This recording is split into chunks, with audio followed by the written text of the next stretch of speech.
欢迎来到明星新闻中国渠道，点击订阅频道，不要错过当天最热门的新闻。浴火之路赵丽颖结局揭晓，是幸福圆满，还是命运多舛？浴火之路聚焦儿童拐卖，赵丽颖是李红英寻女，表面结局圆满却藏残酷线索，引发对现实问题的深思，呼吁社会共同努力打击儿童拐卖。在电影的广阔世界里，总有一些作品以其深刻的主题和动人的情节，紧紧揪住观众的心。浴火之路便是这样一部佳作。这部由伍佰执导、肖央、赵丽颖、刘烨领衔主演的犯罪剧情片，自上映以来就备受关注。它将镜头聚焦于社会痛点儿童拐卖问题，为观众呈现了一场震撼心灵的视听盛宴。影片中，赵丽颖饰演的李红英是一位命运坎坷的母亲，她一头黑色卷发，看似柔弱，实则内心坚韧如钢。原本，李红英也拥有着平凡而幸福的生活，女儿的笑声是她生活中最美的音符。然而，命运却对她开了一个残酷的玩笑，女儿被前夫残忍卖掉，这一晴天霹雳瞬间将她的世界击得粉碎。从那以后，李红英的生活只剩下一个目标，找回女儿。为了这个目标，她不惜一切代价，哪怕前方是荆棘满途，是虎狼之境，她也毅然决然地踏上了打拐寻女的浴火之路。随着剧情的推进，李红英遇到了同样被孩子拐卖问题折磨的崔大陆、肖央士和赵子珊、刘烨士。三人因共同的遭遇和目标走到一起，组成了打拐铁三角。他们开着一辆破旧的车，穿梭在城市与荒野之间，与狡猾凶狠的人贩子展开了一场又一场惊心动魄的较量。在这个过程中，李红英的每一次抉择，每一次挣扎，都让观众感同身受。那么，这位坚强的母亲在这场艰难的打拐之旅中，最终能否找回自己的女儿？她又将经历怎样的生死考验与心灵蜕变？让我们一同深入影片，探寻李红英的命运结局。表面圆满结局。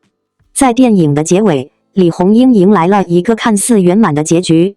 她在举人镇奇迹般地找回了自己失散多年的女儿小叶子。那一刻，李红英眼中的泪水夺眶而出，那是喜悦的泪水，是多年来的痛苦与坚持在这一刻得到释放的泪水。观众们也仿佛能感受到她内心的激动，为她的成功寻女而欢呼雀跃。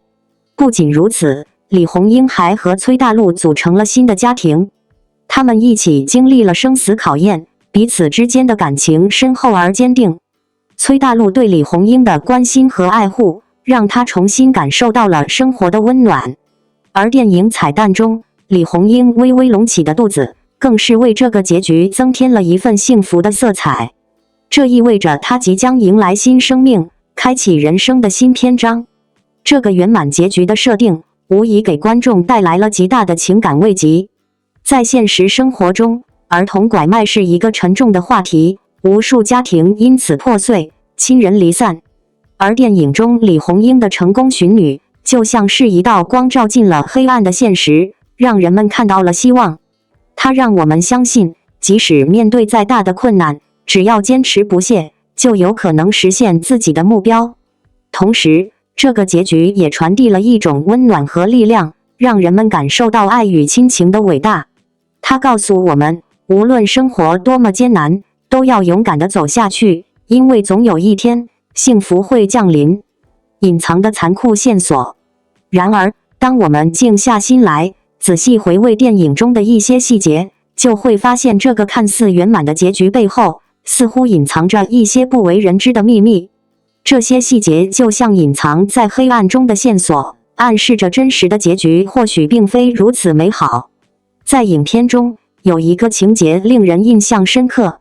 当李红英、崔大陆和赵子珊三人踏上寻子之路，驱车误入山谷，他们仿佛进入了一个永远走不出去的迷宫，从晨光熹微开到夜幕降临，绕了一大圈却回到了原点。水喝完了，车也快没油了，三人陷入了穷途末路的困境。就在这时，一只母兔子突然落在车窗前。这个情节看似偶然，实则暗藏玄机。在电影中，刘烨饰演的赵子山狼性十足，多次被提到是一匹来自北方的狼，而赵丽颖饰演的李红英则母性十足，如同兔子一般。赵子山对兔子拔刀相向，李红英却用兔奶拯救了一条生命，也拯救了处于失水状态的赵子山和崔大陆。兔子的场景在影片中出现了2次，除了山谷迷宫，另一次是李红英觉得自己找孩子无望，绑着石头迈入河中时，一只巨大的母兔子带着一群兔宝宝在草原上奔跑的场景突然闪现，而此时崔大陆的电话告诉他，女儿小叶子找到了。母兔子总是在生死时刻出现，这或许暗示着李红英就是这只兔子，她以自己的善良和坚韧，在绝境中为大家带来希望。但从另一个角度看，兔子在自然界中是相对弱小的动物，这是否也暗示着李红英的命运其实充满了坎坷和危险呢？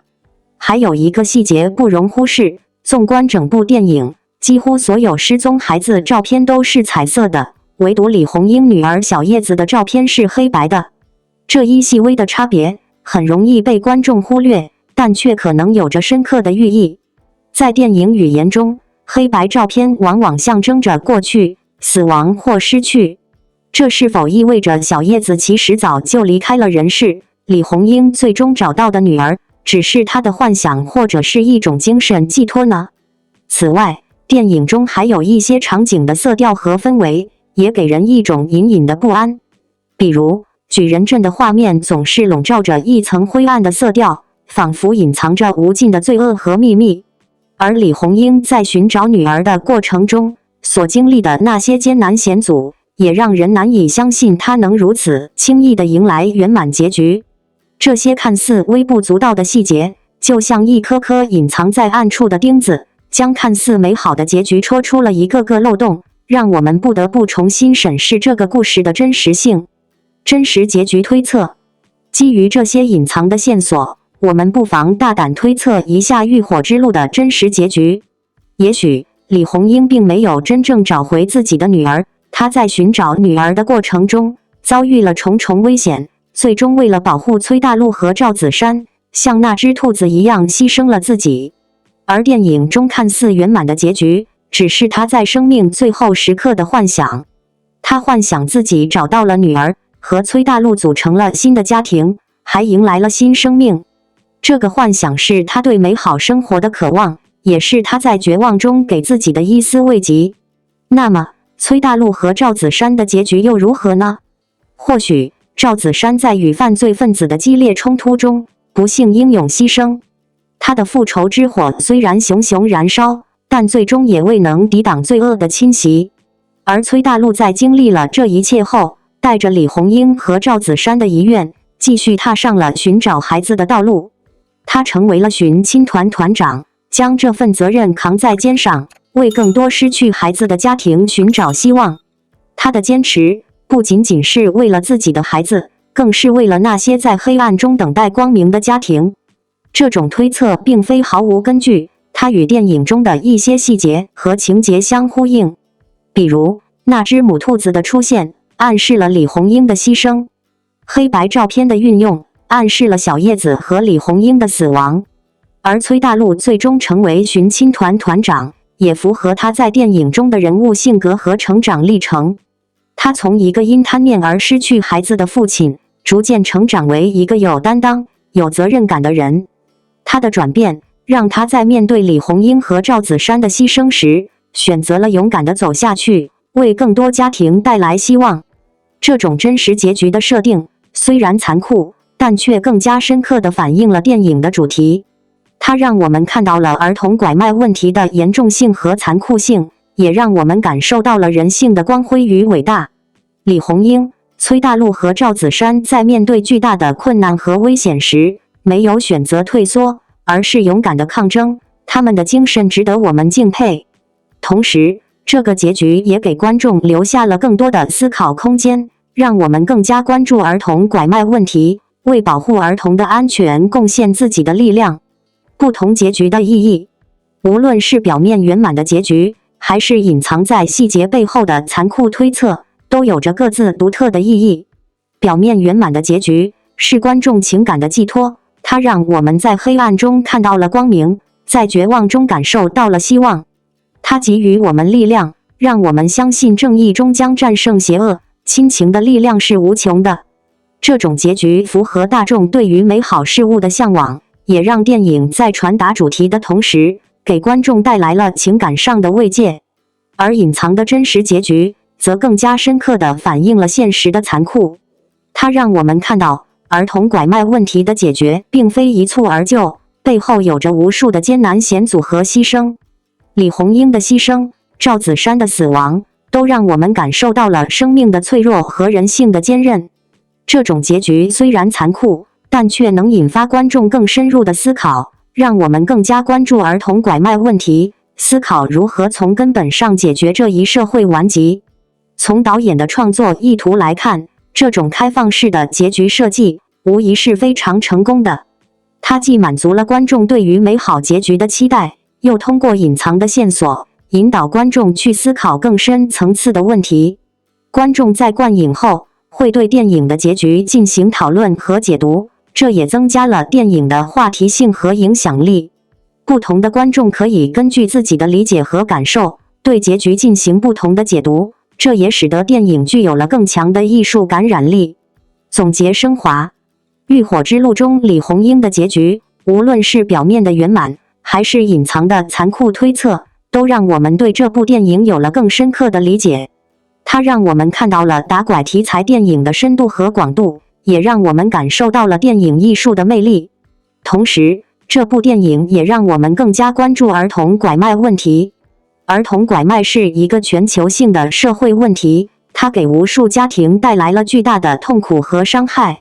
我们不能仅仅把它当作一个电影题材，而应该把它当作一个现实问题，去思考如何预防和打击儿童拐卖犯罪，如何保护每一个孩子的安全和幸福。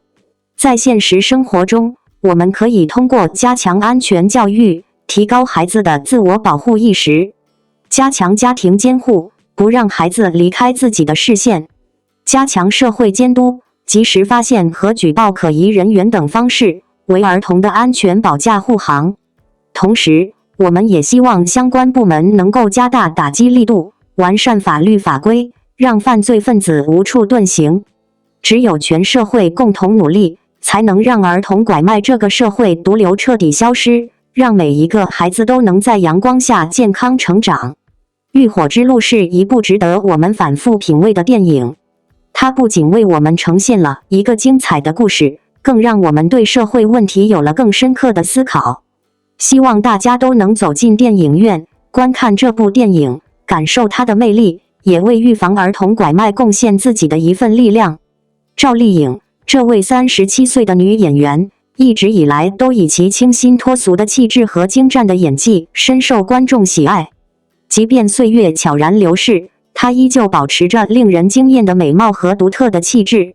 无论是华丽的戏服还是朴素的粗布麻衣，她都能轻松驾驭，展现出别样的风采。这不仅是因为她天生丽质，更源于她自身的气质修养和对演艺事业的执着追求。在娱乐圈这个瞬息万变的世界里，赵丽颖始终保持着自己的初心。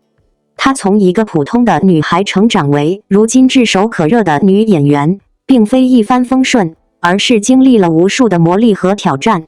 从最初的跑龙套，到逐渐崭露头角，再到成为一线女星，每一步都凝聚着她的汗水和努力。她用自己的实际行动诠释了台上1分钟，台下10年功的道理，让人不禁为她的奋斗精神点赞。近年来，赵丽颖的作品类型越来越多元化，她不仅在古装剧中表现亮眼，在现代剧和电影中同样游刃有余。无论是知否，应是绿肥红瘦中的盛明兰，还是幸福到万家中的何幸福，她都能精准把握角色的内心世界，将人物的情感起伏演绎得淋漓尽致。这种精湛的演技不仅赢得了观众的认可，也得到了业内人士的高度评价。在《浴火之路》这部剧中，赵丽颖再次挑战自我，饰演一个经历重重磨难的女性角色。从初入社会的天真少女，到历经坎坷成长为独立坚韧的女性，她用真实细腻的演技赋予了角色深厚的生命力。观众在观剧过程中，随着她的遭遇而心生共鸣，既为她的苦难而心疼，也为她的成长而欣慰。这样的角色塑造，无疑让赵丽颖的演技再上新台阶。这部剧的结局也成为观众热议的焦点。究竟是幸福圆满，还是命运多舛？这不仅仅是剧情的安排，更是对现实人生的一种映照。人生的道路并非总是坦途，每个人都需要在风雨中磨练自己的意志。赵丽颖所饰演的角色，正是这样一个历经苦难却仍不放弃希望的象征。她的故事激励着每一个正在奋斗的人。赵丽颖的成功并非偶然，而是长期积累的结果。她在表演上的不断突破和自我挑战，让她的每一个角色都具有鲜明的个性和深刻的内涵。她深知，作为演员，不能局限于某一种类型，而是要勇于尝试不同的角色，拓宽自己的戏路。因此，我们看到她不断挑战自我，从古装剧到现实题材，从青春偶像剧到社会现实剧，每一次转型都充满了惊喜。除了在演艺事业上的成就，赵丽颖的个人魅力同样令人倾倒。她低调谦逊，待人真诚，从不刻意炫耀自己，而是用作品说话。她在公众面前总是保持着一份淡然和从容，展现出成熟女人的风采。这种独特的气质，使她在娱乐圈中独树一帜，成为众多粉丝心目中的女神。值得一提的是，赵丽颖的外形条件也一直是大家热议的话题。37岁的她，依旧保持着姣好的容颜和曼妙的身姿，这不仅仅是天生丽质的体现，更是她长期自律和保养的结果。她注重健康饮食，坚持锻炼，并保持良好的作息习惯，这些都是她能够保持青春活力的重要因素。她用自己的实际行动告诉大家，真正的美丽不仅仅是外在的，更是源于内在的修养和自律。赵丽颖的故事激励了许多年轻人，尤其是那些正在奋斗中的人们。她的经历告诉我们，只要有梦想并为之努力，就一定能够取得成功。她的坚持和努力是我们学习的榜样。无论是在事业上还，王一博高能发声，我在带你揭秘内娱生存之道。文娱事业存在天命吗？从行业角度看，特定历史时期和文化背景下，有些作品的确被赋予某种使命，譬如《钢铁是怎样炼成的》《青春之歌》《平凡的世界》等，不仅广为人知，还与时代共鸣，并持续产生深远影响，的确有着天命般的轨迹感。如《西游记》，当时惊世的文字跨越时空，幻化出黑神话悟空依然骇俗；又如黑神话王一博，在巨变的网络文艺生态里，肩负超级偶像的使命，别把洗澡水与孩子一同泼掉。网络是信息冲浪乐土，当代年轻人生于斯长于斯。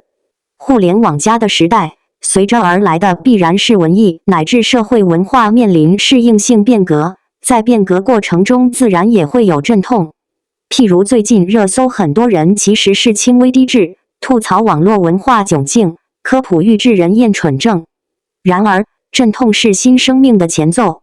短视频全面崛起的确让文化市场快速下沉，三俗泛滥，全民上网也便利了低素质低学历者参与舆论，甚至网络的确充斥戾气有槽点，但并不是全部。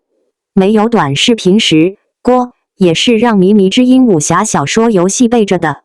每个时代都有自己的痛点，我们不能因噎废食。消费主义侵蚀网络文艺思想性，媒体技术消解网络文艺格调，草根文化推波助澜，文艺三俗化问题存在，但媒体或文化流氓趁火打劫，以揽正式评论，污名化演员，搞人格，羞辱就解决了吗？话讲回来，文艺实践中的创新和应变很重要。网络生态改变文艺形态，催生文艺类型，带来文艺观念和实践变革，咱不能把洗澡水与孩子一同泼掉。一个承载戾气并灭生垃圾的娱乐圈，于世人有何益？文化繁荣是大国崛起底色，也是打造文化软实力的必然。中国文娱不缺资本，不缺市场，但亟待发现并栽培有信仰、肯务实的新生代，与当下中国发展内湖相同、气质相近的天命人。谁是这天命人？程耳算一个。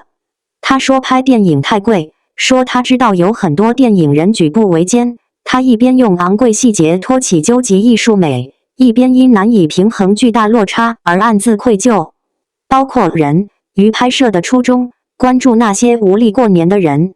他看见的从来不是一己。无名抢滩春节档业界是唱衰的，排片不利靠长线跑赢。以票房论英雄是电影市场惯性思维，但影片是否超越票房基础体量、投资真实回报比，才是电影市场成败关键所在。程耳说以后倾向拍低成本片，既是迎风直剧，也是身先士卒。哀婉江疏影，领人泪目的狗，屠刀下的恐惧，夜生和尔蒙炸裂又禁欲略略延展些卖点超级商业片，就不再只是黑色幽默。但他偏已经算诗的耐心，要记诗的人心，用最好的节奏不动声色抚慰人心。这种不动声色，就像是无名的功德。自然，王一博更算一个。众所周知，在电影票房逐利的宫斗剧里，王一博的所有电影作品都是被内娱打胎小分队一直严密监视的龙种。内娱对王一博作品的黑就没有停止过。这是中国电影的悲哀，这是用心做电影的中国人的悲哀。正是在堪称毁灭性的黑水里，演员王一博成长起来。何止优秀？只一个夜蜜，用程耳的话说，沉默与嬉笑只在转瞬之间，他已够影史留名。有观众如此评价作品，会留下来，会一直在他背后，是他自己打下的江山，跟着他的演艺生涯一起走。2019年爆红说他红不过3个月，可5年过去他更红。他不觉得自己到了罗马 on the way。前有多国媒体推出人类电影的71个光辉，后有知名电影杂志 Screen Store 认证全球10大最触目演员，他在全球范围内展现潜力和深远影响。整个世界影坛青黄不接矣，内娱有王一博，何等幸哉！那为何黑神话？问得好。文娱业自清朗以来，看似颇有收效，但治标不治本，问题依旧在。于是就有了天命人你、我、他。中国电影市场产业化改革，在短短数年完成产业硬件建设逆袭的同时，由于电影内容生产和资本商业运作的矛盾，票房和口碑越来越割裂，甚至于电影不再是文化艺术，而是资本攻讦、狙击演员的杀器。当电影被资本和流量裹挟，就有了垃圾电影与垃圾观众相互喂养的怪圈和悖论。在怪圈里，产业发展红利汇集不到观众，而观众也不会用脚为产业投票。何况，即使在以票房论英雄、数据指标靠堆砌的前提下，观影群体也正在发生变化。中国电影观众正在向成熟化、职场化、中高收入群体倾斜，其结构性变化势必影响电影生产创作。以往商业与艺术两难题被票房数据的表面繁荣遮蔽，而未来产业发展若不遵基本逻辑，必然会遭遇厄运之锤的巨大打击，甚至是颠覆式失败。少年屠龙对战的是中年的我。电影应尊重观众，观众也不该自甘下流。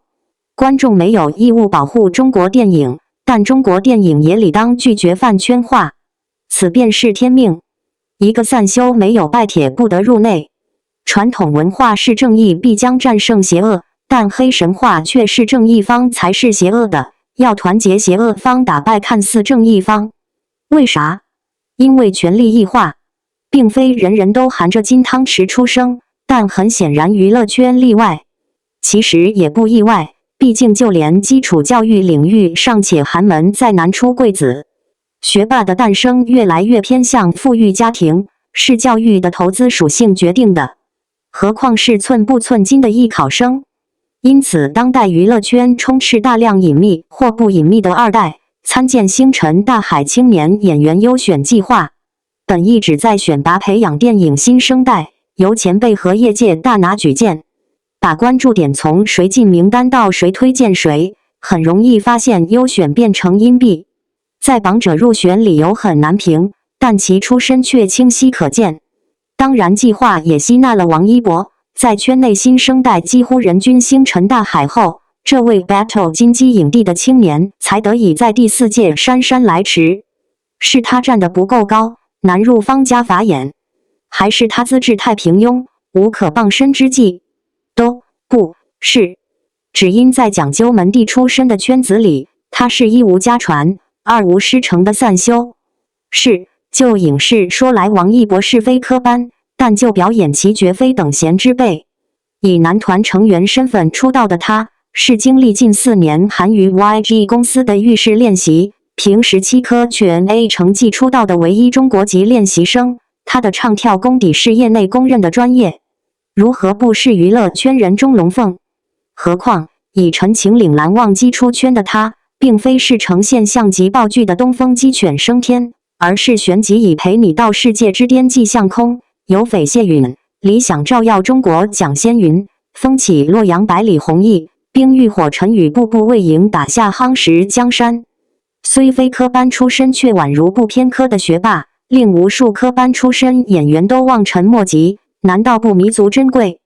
再者，这些突破并非粉丝可现，而是以高收视、高话题、高热度成就影视作品，甚至为他带来第26届华鼎奖、第30届中国电视金鹰奖的诸多殊荣。一切皆发生在2019-2022期间，也即星辰大海计划预热于起航期，没理由看不见那个住在热搜上的男人，那个全网自媒体的流量密码。不是孤陋寡闻，就只能是充耳不闻。何以到了2023年，组委会终于慧眼独具地发现这颗沧海遗珠？固然是作品和角色魅力，金鸡奖托举了无名，叶先生迷到了众生，但更受惠于程耳这位能以理论与实践双重实力碾压业界的名导，将王一博列入门墙。不是利用他的流量，而是真心呵护他；不是营业塑料情，而是前浪试毒后浪如沐。导鱼眼珠联璧合，才有北影课堂灌模、喜悦影院拉片、乌镇出游采风以及博尔赫斯电影非遗手作坊。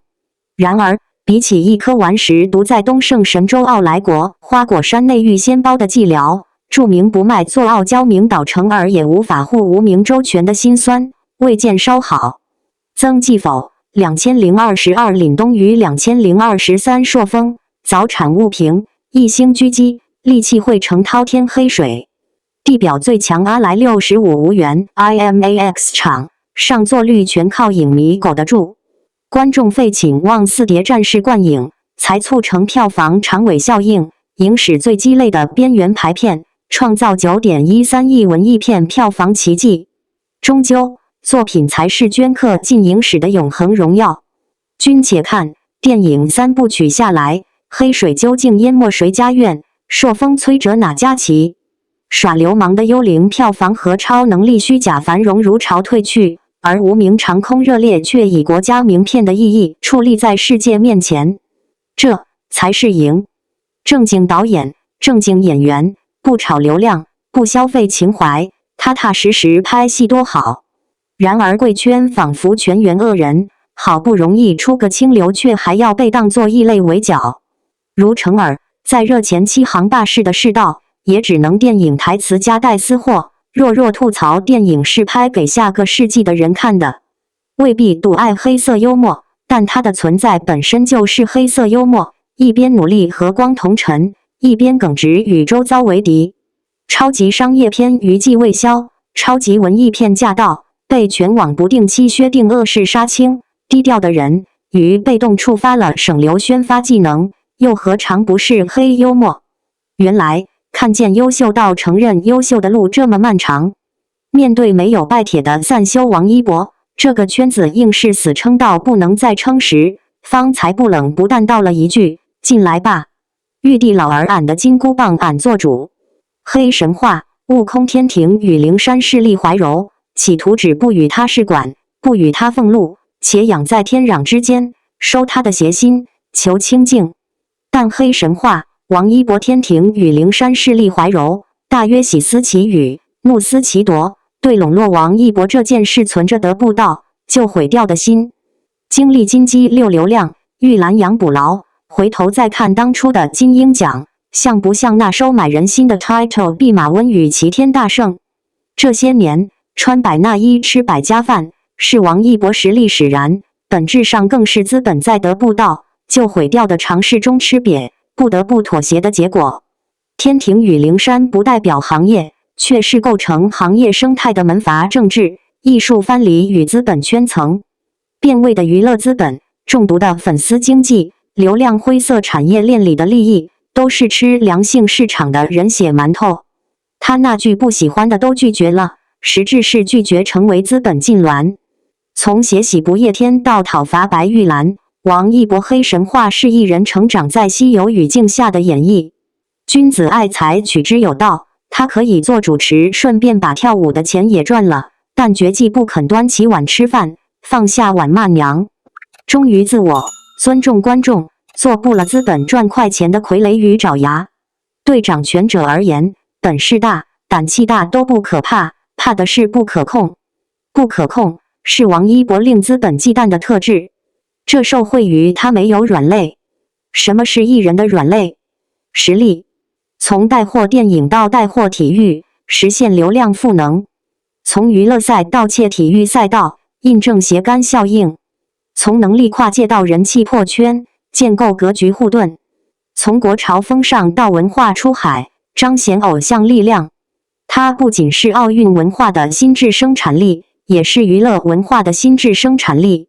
天庭是好是坏，大圣命该不该绝，是立场与是非的矛盾。这样的矛盾充斥娱乐圈，价值让位于流量，正是这毒水喂养了流量产业链。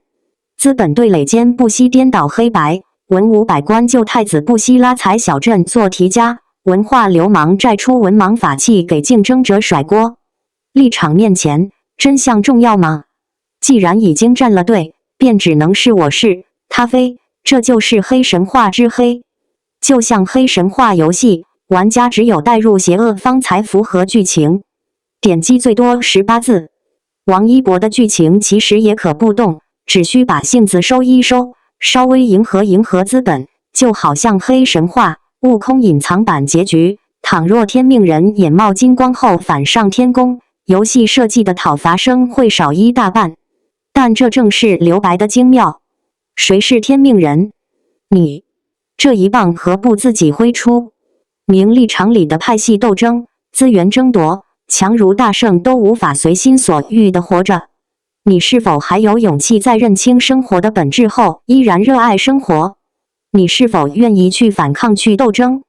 我想，这样的思考一定在无数次摄魂怪盘旋的血色黎明里，拷问过王一博和你我的灵魂。回到黑神话话题缘起，他讲的不是大圣故事，是天命人的故事，是玩家自己的故事。追星人又何尝不是这样？养成新的习惯需要21天，形成新的娱乐文化也需要时间。清朗不仅要继续，更需要广泛社会共识和行动。而王一博早已交卷，且这一棒他挥得掷地有声。在内娱，王一博的成长性无人能敌，能在如此恶劣土壤以孤身犯险，成长为一个优秀但不完美的人，已然是一场奇迹。游戏里，在走西行路才能继承大圣遗志；现实里，隧道尽头终有光。即使遇见再多魑魅魍魉，但我们仍相信世界总归会更好。相信并追求美与艺术的观众，才配得上美与艺术的尊重。而那些神丑逐臭的宵小之辈，活该只配阴沟里腐烂生蛆。追南京的风还是江西的风，格局基于利益。娱乐圈长久以来只有引发没有心血，只有娱乐没有艺术，空谈情怀。感谢您观看视频。如果您觉得本时事通讯有用，请不要忘记点赞、评论和订阅。祝您生活愉快，充满活力。再见。